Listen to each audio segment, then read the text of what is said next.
UPI United payment interface परिचय 2016 में शुरुआत एनपीसीआई द्वारा विकसित। एनपीसीआई क्या है? भुगतान और निपटान प्रणाली अधिनियम 2007 के प्रावधानों के तहत स्थापित है। आरबीआई और भारतीय बैंक संघ द्वारा स्थापित 2008। एनपीसीआई भारत में खुदरा भुगतान और निपटान प्रणाली के संचालन के लिए एक अम्ब्रेला संगठन है। यूपीआई के variant UPI 1, 2, 3 pay feature phone user के लिए है। यूपीआई लाइट यूपीआई पिन दर्ज किए बिना कम राशि 5,000 के लेन देन कर सकते हैं। यूपीआई टॉप एंड पे ऑफलाइन भुगतान किया जाएगा। छोटी दूरी की वायरलेस कनेक्टिविटी तकनीकी है जो आसपास के उपकरणों को आपस में जोड़ती है। यूपीआई के अंतर्राष्ट्रीयकरण के लिए किए गए उपाय। पहला है एनपीसीआई इंटरनेशनल पेमेंट लिमिटेड। ये है विदेशों में यूपीआई सेवा की स्थापना करना, जैसे कि Sri Lanka, Mauritius, France, UAE, Singapore, Bhutan, Nepal, Trinidad और टोबैगो।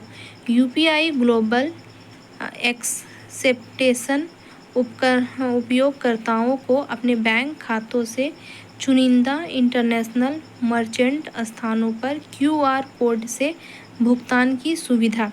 विदेशों से बैंकों में विप्रेषण की प्राप्ति। उपयोगकर्ता अपने यूपीआई लिंक अकाउंट से विदेशों से पैसे भेज सकते हैं। यूपीआई वन वर्ल्ड G20 देशों से आने वाले विदेशी नागरिकों को यूपीआई की सुविधा देना। प्रोजेक्ट नेक्सस क्या है? प्रोजेक्ट नेक्सस क्या है? एक बहुपक्षीय अंतर्राष्ट्रीय पक्ष है। Bank for international settlement BIS की पहल है। कार्य इसका है, यह घरेलू त्वरित भुगतान प्रणाली को आपस में जोड़कर तत्काल सीमा पर रिटेल पेमेंट की सुविधा प्रदान करती है। प्रोजेक्ट का उद्देश्य मलेशिया, फिलीपींस, सिंगापुर, थाईलैंड तथा भारत की तत्काल भुगतान प्रणालियां आपस में जुड़ेगी।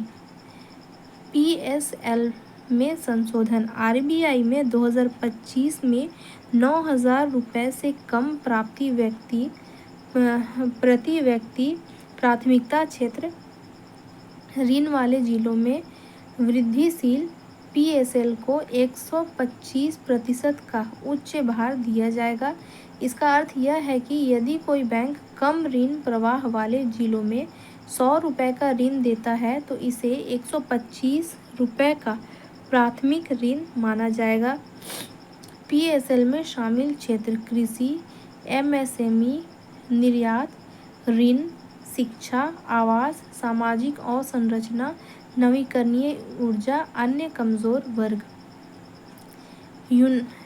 यूनाइटेड लोन इंटरफेस ULI इसमें बैंक, उधार लेने वाले अन्य व्यक्ति संस्थान, वित्तीय संस्थान और उधार देने वाले व्यक्ति संस्थान।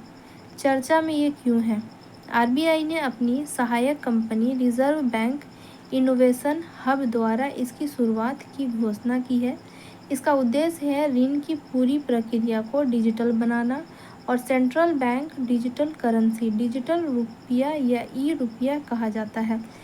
वित्तीय अधिनियम 2022 द्वारा आरबीआई एक्ट 1934 में संशोधन किया गया और आरबीआई को डिजिटल मुद्रा जारी करने की अनुमति दी गई। CBDC खुदरा और थोक। CBDC में ER और EW ई-रिटेलर, इसका उपयोग रोजमर्रा के लेन देन में होता है। EW इसका उपयोग बैंक और NBFC द्वारा किया जाएगा, मुख्यतः सरकारी प्रतिभूतियों की खरीद बिक्री में। स्मॉल फाइनेंस बैंक का यूनिवर्सल फाइनेंस बैंक में परिवर्तन। नचिकेता मोर समिति की सिफारिश। आरबीआई ने दिशा निर्देश जारी किया है।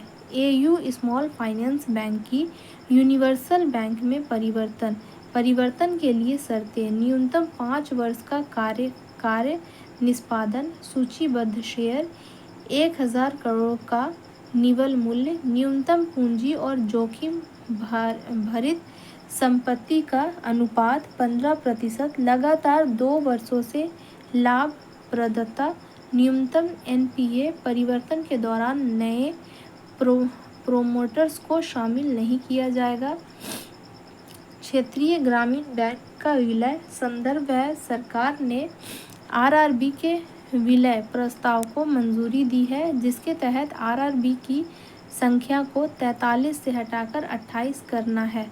पृष्ठभूमि है, डॉक्टर व्यास समिति 2001 की सिफारिशों के बाद आरआरबी का समेकन शुरू हुआ है। उद्देश्य है परिचालन खर्चे को कम करना और प्रौद्योगिकी अपनाने को बढ़ावा देना, पूंजी आधारित को मजबूत करना, परिचालन क्षेत्र का विस्तार करना और जोखिम प्रबंधन में सुधार करना।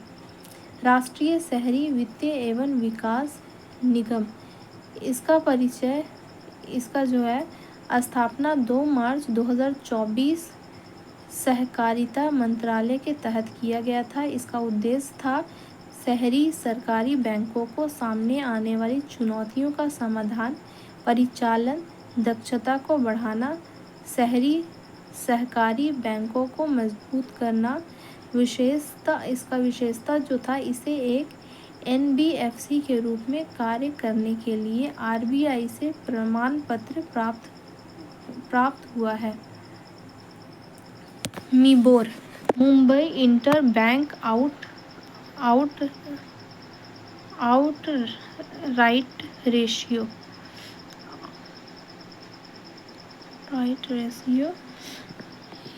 इसमें है, यह एक ब्याज दर बेंचमार्क है।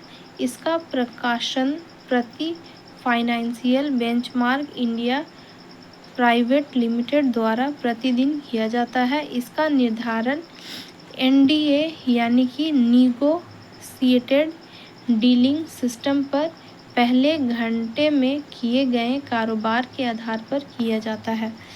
यह है, इस पर कोड बैंक भारतीय इंटरबैंक बाजार में किसी अन्य बैंक से उधार लेता है। यह उधार बिना जमानत के उधार होता है। LIBOR, London interbank offered rate. यह एक वैश्विक बेंचमार्क रेट है।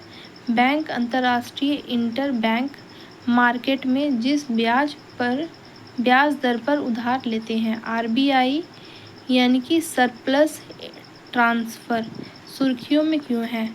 5 ईयर 2024-25 में आरबीआई ने सरकार को 2.11 लाख करोड़ का सरप्लस ट्रांसफ़र किया है।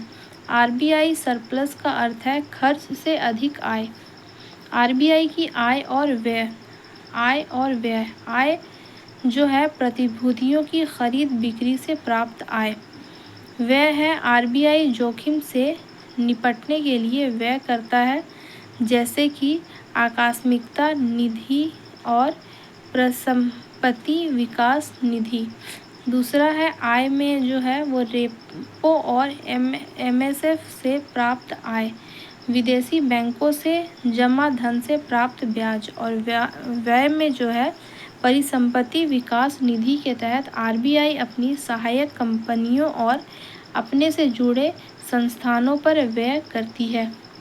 सरप्लस इंटरफेस से संबंधित समिति। मालेगाम समिति 2013। विमल जालान समिति। सिफारिश, इसका आरबीआई अपनी बैलेंस शीट के 6.5% से 5.5% राशि आकस्मिक निधि में रखती है, शेष सरकार को ट्रांसफ़र करेगी। आरबीआई अपनी बैलेंस शीट के 20.8 से 24.4% राशि अपने पास आर्थिक पूंजी के रूप में रखेगी, शेष सरकार को ट्रांसफर करेगी। क्रेडिट डिपॉजिट रेशियो, ऋण जमा अनुपात क्या है? यह बैंक में जमा राशि और बैंक द्वारा वितरित किए गए ऋण का अनुपात है। आरबीआई की वित्तीय स्थिरता रिपोर्ट के अनुसार दिसंबर 2023 के बाद ऋण जमा अनुपात 78.8% से ऊपर पहुंच गया है। उच्च ऋण जमा अनुपात के कारण खुदरा ऋण से अधिक वृद्धि हुई, जैसे लोग वाहन खरीदने, घर खरीदने आदि के लिए अधिक लोन ले रहे हैं। कृषि और एमएसएमई को दिए गए ऋण में वृद्धि हो रही है। बैंक के नकद जमा में कम वृद्धि हो रही है, क्योंकि लोग बचतकर्ता के बजाय निवेशक बन रहे हैं। लोग अब बचत खातों में के बजाय पूंजी बाजारों में अधिक निवेश कर रहे हैं। उच्च ऋण जमा अनुपात का प्रभाव, जमा कम होने से बैंकों में नकदी का संकट उत्पन्न हो रहा है। उधार लेने वाले कुछ व्यक्ति या संस्थान ऋण नहीं चुका सकते, इससे ऋण संकट उत्पन्न हो सकता है। माइक्रो फाइनेंस, माइक्रो क्रेडिट परिभाषा, गरीब लोगों को कम राशि पर ऋण उपलब्ध कराना ही माइक्रो फाइनेंस है। आरबीआई के अनुसार 3 लाख तक की वार्षिक आय वाले परिवारों को दिए गए सभी कोलेस्ट्रल फ्री ऋण माइक्रो फाइनेंस के अंतर्गत आते हैं। माइक्रो फाइनेंस को बढ़ावा देने के लिए पहल, पीएम मुद्रा योजना। यह योजना छोटे उद्यमियों को किफ़ायती दरों पर ऋण उपलब्ध कराती है। इसके 3 प्रकार हैं। शिशु ऋण, जो 50,000 तक का ऋण है। किशोर ऋण, जो 50,000 से 5 लाख तक है। तरुण ऋण, जो 5 लाख से 20 लाख तक है। नोट: यह योजना गैर कॉरपोरेट, गैर कृषि लघु उद्यमियों को जमानती मुक्त ऋण प्रदान करती है। रिजर्व बैंक एकीकृत लोकपाल योजना 2021। क्या है यह योजना? इस योजना के तहत आरबीआई अपने विनियमित संस्थाओं में लोकपाल और अलोकपाल नाम से अधिकारियों की नियुक्ति करेगा। इनका कार्य ग्राहकों से संबंधित शिकायतों का निःशुल्क समाधान करना होगा। कवरेज है इसका: वाणिज्यिक बैंक, क्षेत्रीय ग्रामीण बैंक, प्राथमिक सहकारी बैंक, गैर अनुसूचित प्राथमिक शहरी सहकारी बैंक, सभी गैर बैंकिंग वित्तीय कंपनियां, हाउसिंग फाइनेंस कंपनी को छोड़कर भुगतान प्रणाली के सभी भागीदारी, क्रेडिट इंफॉर्मेशन कंपनियां, राष्ट्रीय ग्रामीण आजीविका मिशन, ग्रामीण क्षेत्र में स्वयं सहायक समूहों को वित्तीय सहायता दी जाती है। इसका उद्देश्य है महिलाओं को आत्मनिर्भर बनाना। स्वर्ण जयंती ग्रामीण स्वरोजगार योजना, ग्रामीण गरीबों को वित्तीय सहायता प्रदान की जाती है। स्वयं सहायता समूहों को माइक्रो फाइनेंस सुविधा दी जाती है। महिला उद्यमिता मंच, नीति आयोग की पहल महिला उद्यमियों को वित्तीय सहायता और मार्गदर्शन प्रदान करना।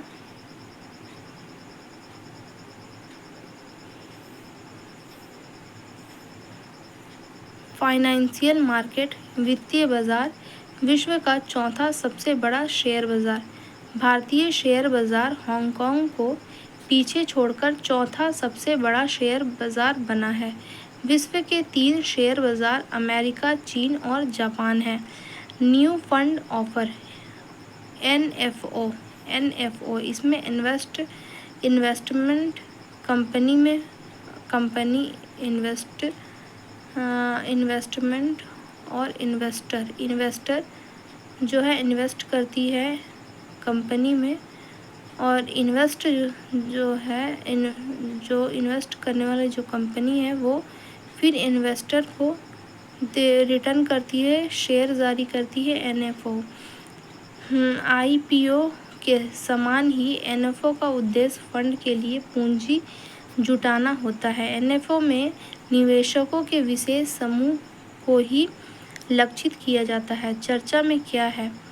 टाटा AIA लाइफ इंश्योरेंस द्वारा Tata AIA rising India fund का अनावरण किया गया है। Zero coupon, zero principal investment, ये वित्तीय उपकरण हैं जिनका उपयोग कोई NGO धन एकत्रित करने के लिए कर सकता है। इन प्रतिभूतियों के बदले जो धन प्राप्त होता है वह ऋण नहीं, दान के रूप में होता है। कोई भी संस्थान या व्यक्ति सोशल स्टॉक एक्सचेंज से ये प्रतिभूतियाँ खरीद सकता है। शॉर्ट सेलिंग एक निवेश या ट्रेडिंग रणनीति है जिसमें किसी स्टॉक की गिरावट या अन्य प्रतिभूतियों की कीमत पर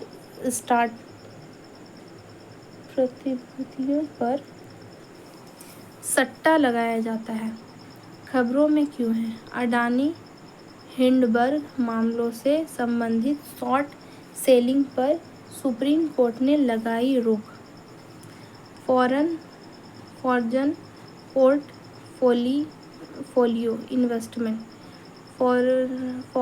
पोर्टफोलियो इन्वेस्टमेंट FPI से तात्पर्य ऐसे विदेशी निवेशकों से है जो वित्तीय संपत्तियों में निवेश करते हैं जैसे share, bond, mutual fund. FPI की श्रेणियाँ: श्रेणी 1, श्रेणी 2, श्रेणी 3। श्रेणी 1 में है, इसमें सरकारी क्षेत्र के निवेशक शामिल हैं जैसे केंद्रीय बैंक, सरकारी संस्थान, अंतर्राष्ट्रीय संगठन। श्रेणी 2 में है, इसमें विनियमित आधार वाले फंड जैसे MF, निवेश ट्रस्ट, बीमा कंपनियां, बैंक। ऋण 3 में है, इसमें लोग शामिल हैं जो पहले 2 श्रेणियों के पात्र नहीं हैं जैसे धर्मार्थ ट्रस्ट, कॉरपोरेट निकाय ट्रस्ट तथा व्यक्ति।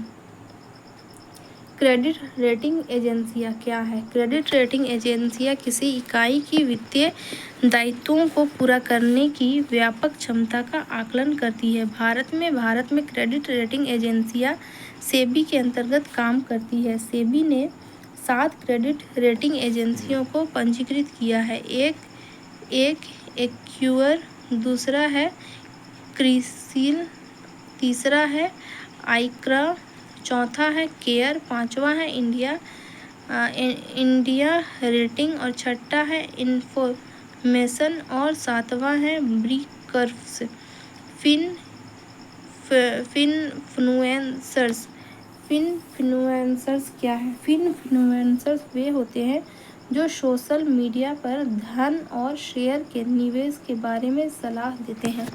खबरों में क्यों है? सेबी ने फिनफ्लुएंसर का रजिस्ट्रेशन अनिवार्य कर दिया है। बाह्य क्षेत्र ड्यूटी ड्रॉबैक।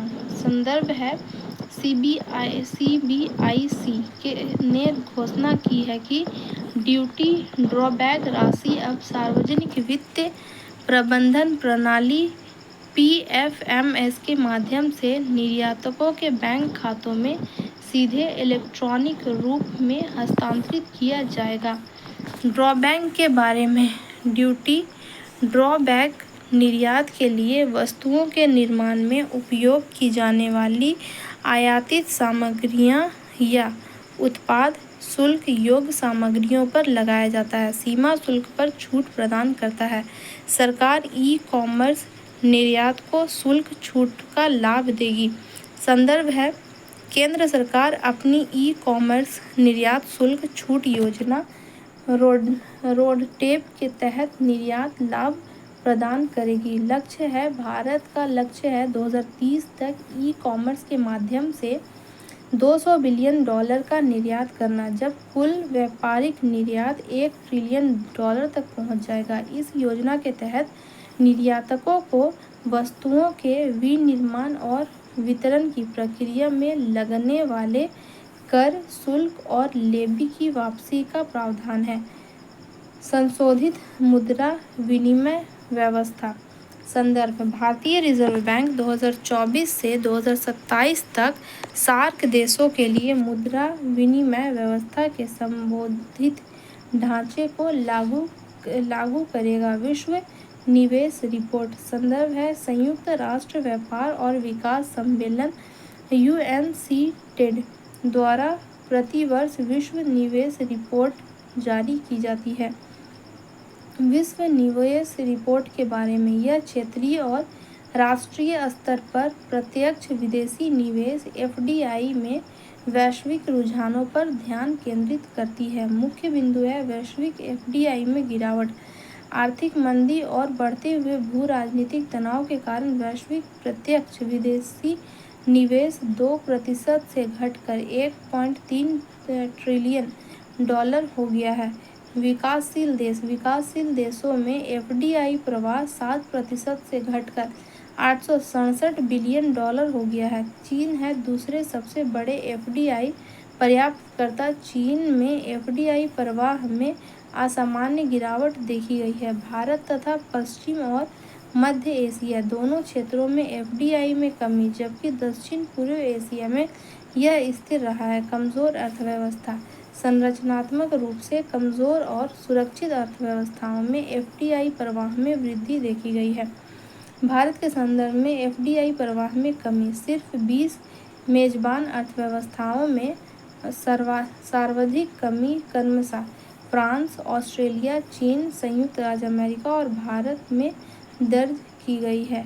व्यापार घाटा के संदर्भ में आधिकारिक आंकड़ों के अनुसार भारत ने 2023-24 में अपने शीर्ष 10 व्यापारिक साझेदारों में से 9 के साथ व्यापार घाटा दर्ज किया है। मुख्य बिंदु इसका है व्यापार घाटा। भारत का कुल व्यापार घाटा वित्तीय वर्ष 2023 में $121.6 बिलियन से हटकर वित्तीय वर्ष 2024 में $78 बिलियन हो गया है। घाटे में वृद्धि वित्तीय वर्ष 2023-24 में भारत ने 2022-23 की तुलना में चीन, रूस, कोरिया और हांगकांग के साथ घाटे में वृद्धि देखी है। घाटे में कमी UAE, सऊदी अरब, इंडोनेशिया और इराक के साथ व्यापार घाटा कम हुआ है। व्यापार अधिशेष 2023-24 में भारत का अमेरिका के साथ व्यापार अधिशेष $36.34 बिलियन है। सबसे बड़ा व्यापारिक साझेदार चीन ने 2023-24 में $118.4 बिलियन के दोतरफा वाणिज्य के साथ भारत के सबसे बड़े व्यापारिक साझेदार के रूप में उभरने के लिए USA को पीछे छोड़ दिया। उद्योग, उद्यमशीलता और नवाचार औद्योगिक पार्क के संदर्भ में केंद्रीय बजट 2024-25 में भारत सरकार ने राष्ट्रीय औद्योगिक गलियारा विकास कार्यक्रम यानी NICDP के तहत 12 नए औद्योगिक पार्कों की स्थापना की घोषणा की है। प्लग एंड प्ले औद्योगिक पार्क औद्योगिक विकास के संदर्भ में प्लग एंड प्ले का तात्पर्य उपयोग के लिए तैयार औद्योगिक पार्कों से है, जो भवन, बिजली, पानी, सीवेज, कनेक्टिविटी और सड़क तक पहुंच जैसे आवश्यक बुनियादी ढांचे से सुसज्जित होता है। अंतरिक्ष क्षेत्र में FDI के संदर्भ में वित्तीय मंत्रालय ने उदारीकृत प्रवेश मार्गों को 3 श्रेणियों के माध्यम से अंतरिक्ष क्षेत्र के लिए 100% तक की FDI की अनुमति देने के लिए FEMA के तहत संशोधित नियमों को अधिसूचित किया है। अधिसूचना की मुख्य बातें उपग्रहों के विनिर्माण और प्रचालन के लिए 100% FDI, प्रक्षेपण यानों के लिए 49% FDI। भारत का पहला सेमीकंडक्टर विनिर्माण संयंत्र के संदर्भ में भारतीय मंत्रिमंडल ने भारत के पहले सेमीकंडक्टर निर्माण संयंत्र सहित 3 चिप संबंधी परियोजनाओं को मंजूरी दी है। मुख्य बिंदु है सेमीकंडक्टर से संबंधित 3 मुख्य परियोजनाएं निम्नलिखित हैं। गुजरात के धौलेरा में सेमीकंडक्टर प्लांट, असम के मोरगांव में चिप असेंबली प्लांट, गुजरात के सानंद में चिप पैकेजिंग सुविधा, बिजनेस रेडी सूचकांक के संदर्भ में विश्व बैंक ने 2024 में बिजनेस रेडी सूचकांक लॉन्च किया, जो वैश्विक व्यावसायिक वातावरण का आकलन करने के लिए त्रिवर्षीय पहल 2024 से 26 है। बी रेडी सूचकांक के बारे में, उस सूचकांक ने ईज ऑफ डूइंग बिजनेस सूचकांक की जगह ले ली है, जिसे 2021 में बंद कर दिया गया था। इसमें शुरुआत में 50 अर्थव्यवस्थाएं शामिल की गई है तथा 2026 तक इसे 180 अर्थव्यवस्थाओं तक विस्तारित किया जाएगा। 3 स्तंभ विनियामक ढांचा, सार्वजनिक सेवाएं और परिचालन दक्षता। वैश्विक नवाचार सूचकांक इसके संदर्भ में वैश्विक नवाचार सूचकांक 2024 हाल ही में विश्व बौद्धिक संपदा संगठन द्वारा कॉर्नेल विश्वविद्यालय और इनसेड बिजनेस स्कूल के सहयोग से प्रकाशित किया गया था। मुख्य निष्कर्ष, इस वर्ष की मुख्य थीम है सामाजिक उद्यमिता के वायदे को पूरा करना। शीर्ष रैंकिंग है स्विट्जरलैंड, स्वीडन, यूएसए और सिंगापुर। भारत का प्रदर्शन। वैश्विक स्थिति। भारत 2024 में 133 अर्थव्यवस्थाओं में 39वें स्थान पर पहुंच गया है, जो 2023 में 40वें स्थान पर था। क्षेत्रीय नेतृत्व। भारत मध्य और दक्षिण एशिया क्षेत्र में अग्रणी है, जो ज्ञान और प्रौद्योगिकी उत्पादन, रचनात्मक उत्पादन संस्थाओं और व्यावसायिक परिवकार जैसे क्षेत्रों में उत्कृष्ट प्रदर्शन कर रहा है। नवाचार क्लस्टर। बेंगलुरु, चेन्नई, दिल्ली और मुंबई को वैश्विक स्तर पर शीर्ष 100 विज्ञान और प्रौद्योगिकी क्लस्टरों में से एक माना गया है। भारत की ऊपर की ओर गति। पिछले 9 वर्षों में भारत ने ईज सूचकांक में 42वें स्थानों की उल्लेखनीय छलांग लगाई है, जो 2015 में 81वें स्थान से 24वें से 39वें स्थान 2024 में 39वें स्थान पर पहुंच गया है। विश्व बौद्धिक संपदा संकेतक रिपोर्ट 2024 के संदर्भ में, इस रिपोर्ट के अनुसार भारत ने पेटेंट, डिजाइन और ट्रेडमार्क फाइलिंग में उल्लेखनीय वृद्धि प्रदर्शित की है। मुख्य विशेषताएं हैं पेटेंट। भारत अब पेटेंट फाइलिंग करने में वैश्विक स्तर पर 6वें स्थान पर है, जहां कुल 64,480 पेटेंट फाइल किए गए हैं। यह पिछले स्तरों में 15.60% की वृद्धि दर्शाता है, जो वैश्विक नवाचार में देश की मजबूत भूमिका को दर्शाता है। देश का पेटेंट जीडीपी अनुपात पिछले दशक में 144 से बढ़कर 381 हो गया है। डेनमार्क भारत का आईपी कार्यालय 2023 में 3.2 बिलियन के साथ ट्रेडमार्क पंजीकरण में विश्व स्तर पर दूसरे स्थान पर है। भारत ट्रेडिंग फाइलिंग में विश्व में चौथा स्थान पर, स्वास्थ्य, कृषि और वस्त्र ट्रेडमार्क फाइलिंग के लिए अग्रणी क्षेत्र है। औद्योगिक डिजाइन। भारत 2023 में 36.4% की वृद्धि के साथ औद्योगिक डिजाइन फाइलिंग में वैश्विक स्तर पर 10वें स्थान पर पहुंच गया है, जो रचनात्मक डिजाइन में महत्वपूर्ण वृद्धि को दर्शाता है। अग्रणी क्षेत्र। वस्त्र और सहायक उपकरण और मशीनें तथा स्वास्थ्य एवं फार्मा क्षेत्र मिलकर सभी डिजाइन फाइलिंग का लगभग आधा भाग है। राष्ट्रीय खाद्य तेल मिशन के संदर्भ में, राष्ट्रीय मंत्रिमंडल ने घरेलू तिलहन उत्पादन को बढ़ाने के लिए राष्ट्रीय खाद्य तेल मिशन तिलहन सीएनईओ तिलहन को मंजूरी दे दी है। मियो तिलहन के बारे में कार्यान्वयन अवधि 2024-25 से 2030-31 कुल व्यय 10,103 करोड़ है। प्राथमिक तिलहन स्रोत रेपसीड, सरसों, मूंगफली, सोयाबीन, सूरजमुखी और तिल। द्वितीय तिलहन स्रोत कपास के बीज, चावल की भूसी और वृक्ष की तेल।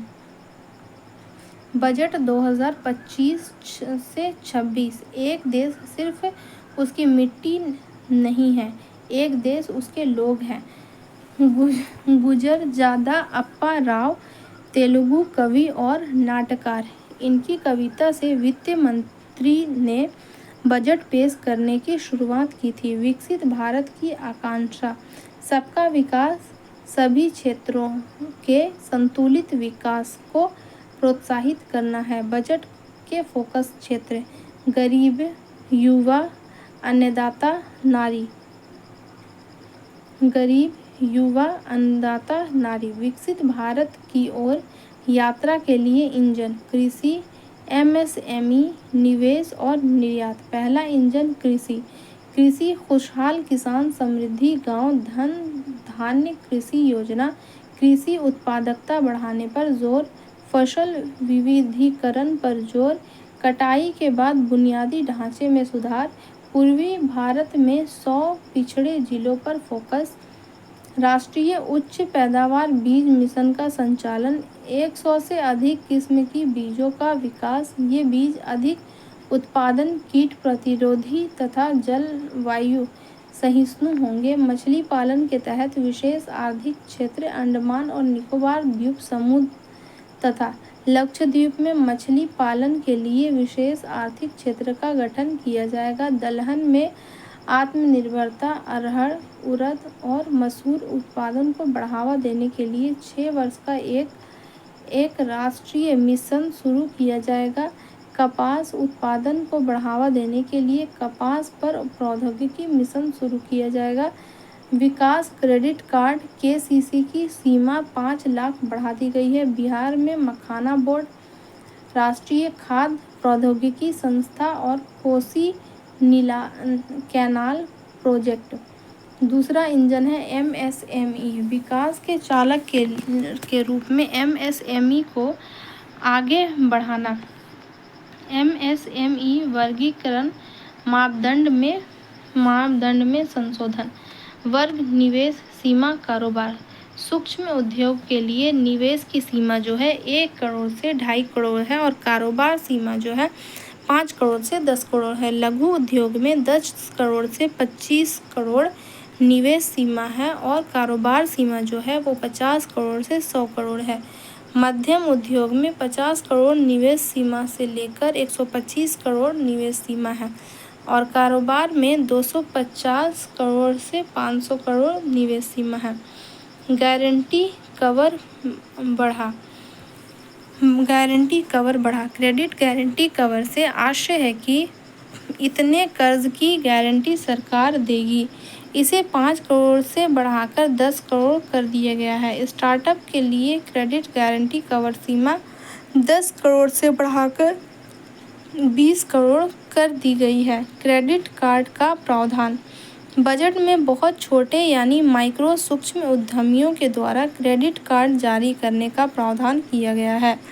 उद्यम पोर्टल पर पंजीकृत सूक्ष्म उद्यमियों को 5 लाख की सीमा वाले विशेष क्रेडिट कार्ड जारी किए जाएंगे। वित्त मंत्री ने बताया कि योजना के पहले वर्ष में 10 लाख क्रेडिट कार्ड जारी किए जाएंगे। राष्ट्रीय विनिर्माण मिशन से रोजगार सृजन। बजट में विनिर्माण को बढ़ावा देने के लिए राष्ट्रीय विनिर्माण मिशन शुरू किया गया है। मेक इन इंडिया को सपोर्ट करने के लिए इस मिशन से छोटे, मध्यम और बड़े उद्योग का सहयोग किया जाएगा।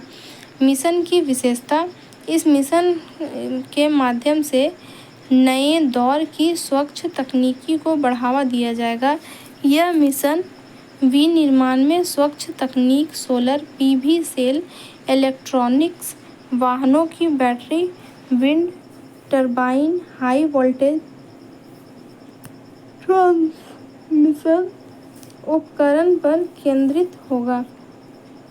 खिलौने के लिए राष्ट्रीय कार्य योजना। बजट में खिलौने के लिए राष्ट्रीय कार्य योजना का प्रस्ताव रखा गया है। उद्देश्य है भारत को खिलौने का वैश्विक केंद्र बाजार बनाना। जूते और चमड़े पर फोकस। चमड़ा क्षेत्र की गुणवत्ता, उत्पादकता और प्रतिस्पर्धात्मकता को बढ़ावा देने के लिए एक फोकस उत्पाद योजना लागू की जाएगी। पहली बार उद्यम लाने वाले की मदद। 5 लाख महिला, अनुसूचित जाति और अनुसूचित जनजाति को नए उद्यम लगाने हेतु 2 करोड़ तक का ऋण उपलब्ध कराया जाएगा। यह योजना अगले 5 वर्ष तक के लिए होगी। स्टार्टअप के लिए फंड ऑफ फंड्स। स्टार्टअप की वित्तीय मदद के लिए 1000 करोड़ का फंड ऑफ फंड स्थापित किया जाएगा। इंजन 3 निवेश, लोगों में निवेश, अर्थव्यवस्था में निवेश और नव प्रवर्तन में निवेश। लोगों में निवेश का आशय है सक्षम आंगनबाड़ी और फोकस। सक्षम आंगनबाड़ी मतलब पोषण संबंधी पहल को बढ़ावा दिया जाएगा। दूसरा है अटल टिंकरिंग लैब। इसका है कि अगले 50,000 ATL भारतीय भाषा पुस्तक योजना। स्कूली और उच्च शिक्षा के लिए डिजिटल रूप से भारतीय भाषा की किताबें उपलब्ध कराई जाएंगी। कौशल विकास के लिए राष्ट्रीय उत्कृष्टता बैंक। वैश्विक विशेषज्ञता और भागीदारी के साथ 5 राष्ट्रीय उत्कृष्टता बैंक स्थापित किए जाएंगे। शिक्षा के लिए AI के उत्कृष्टता केंद्र। 500 करोड़ के खर्च से शिक्षा के लिए AI के उत्कृष्टता केंद्र स्थापित किए जाएंगे। अर्थव्यवस्था में निवेश। बुनियादी ढांचे के लिए राज्य को सहायता। राज्यों को 1.51 करोड़ रुपए का 50 वर्षीय ब्याज मुक्त ऋण दिया जाएगा। जल जीवन मिशन में 2028 तक 100% कवरेज प्राप्त किया जाएगा। विद्युत क्षेत्र में सुधार। बिजली वितरण सुधारों और अंतर राज्य परीक्षण क्षमता में वृद्धि के लिए राज्य अपनी GDP का 0.5% ऋण ले सकते हैं। विकसित भारत के लिए परमाणु ऊर्जा मिशन। निजी क्षेत्र के साथ सक्रिय साझेदारी के लिए परमाणु ऊर्जा अधिनियम में संशोधन किया जाएगा। समुद्री विकास निधि। भारत द्वारा 49% योगदान के साथ 25,000 करोड़ से समुद्री विकास निधि। शहरी चुनौती कोष। शहरों के रचनात्मक विकास और स्वच्छता के लिए 11 करोड़ का कोष। स्वामी निधि 2 15,000 करोड़ का कोष ताकि शहरी आवास इकाइयों को शीघ्र पूरा किया जा सके। संशोधित उड़ान योजना। 120 नए गंतव्यों को उड़ान में शामिल किया जाएगा। नव प्रवर्तन में निवेश। PM research fellowship. ITI में तकनीकी अनुसंधान के लिए 10,000 फेलोशिप प्रदान किया जाएगा। फसलों के जर्म प्लाज्म के लिए gene bank. 10 lakh germ plants की क्षमता वाला जीन बैंक स्थापित किया जाएगा। अनुसंधान विकास और नवाचार। निजी क्षेत्र में अनुसंधान को बढ़ावा देने के लिए 20,000 करोड़ खर्च किए जाएंगे। ज्ञान भारत मिशन। 1 करोड़ पांडुलिपियों को डिजिटल किया जाएगा। चौथा इंजन निर्यात संवर्धन मिशन। इसमें है विदेशी बाजारों के लिए निर्यात ऋण, सीमा पर फैक्टरिंग को समर्थन, MSME की वैश्विक बाजारों में पहुंच में मदद। Bharat trade net. अंतर्राष्ट्रीय व्यापार के लिए डिजिटल सार्वजनिक बुनियादी ढांचा या व्यापार दस्तावेजीकरण और वित्तीय पोषण समाधान के लिए एकीकृत मंच के रूप में काम करना। वैश्विक क्षमता केंद्र के लिए राष्ट्रीय ढांचा। टियर 2 शहरों में वैश्विक क्षमता केंद्रों को बढ़ावा देने के लिए राष्ट्रीय ढांचा बनाया जाएगा। एयर कार्गो के लिए बुनियादी ढांचा, उच्च मूल्य और जल्दी खराब होने वाली बागवानी उत्पादों के लिए वित्तीय सुविधा। बीमा क्षेत्र के लिए एफडीआई सीमा 74% से बढ़ाकर 100% की जाएगी। कंपनी विलय की त्वरित मंजूरी के लिए प्रक्रियाओं को आसान बनाया जाएगा। ग्रामीण क्षेत्रों में एसएचजी की यानी सेल्फ हेल्प ग्रुप की ऋण आवश्यकताओं को पूरा करने के लिए ग्रामीण क्रेडिट स्कोर ढांचा तैयार किया जाएगा। अप्रत्यक्ष कर प्रस्ताव। Make in India, LED LCD TV, कपड़ा उद्योग के लिए मोबाइल फोन और लिथियम आयन बैटरी के लिए पूंजीगत सामान के लिए ओपन सेल की छूट। निर्यात प्रोत्साहन, हस्तशिल्प और चमड़ा क्षेत्र के लिए शुल्क मुक्त इनपुट। जीवन रक्षक दवाओं पर छूट। 36 जीवन रक्षक दवाओं पर छूट। आयात शुल्क 0 से 4 लाख रुपये में यानी कि 4 लाख रुपये तक में शून्य है और 4 से 8 लाख रुपये पर 5% है। 8 से 12 लाख रुपये पर 10% है। 12 से 16 लाख रुपये पर 15% है। 16 से 20 लाख रुपये पर 20% है और 20 से 24 लाख रुपये पर 25% है और 25 लाख से ऊपर पर 30% है। नोट 12 लाख तक की आय पर कर में छूट।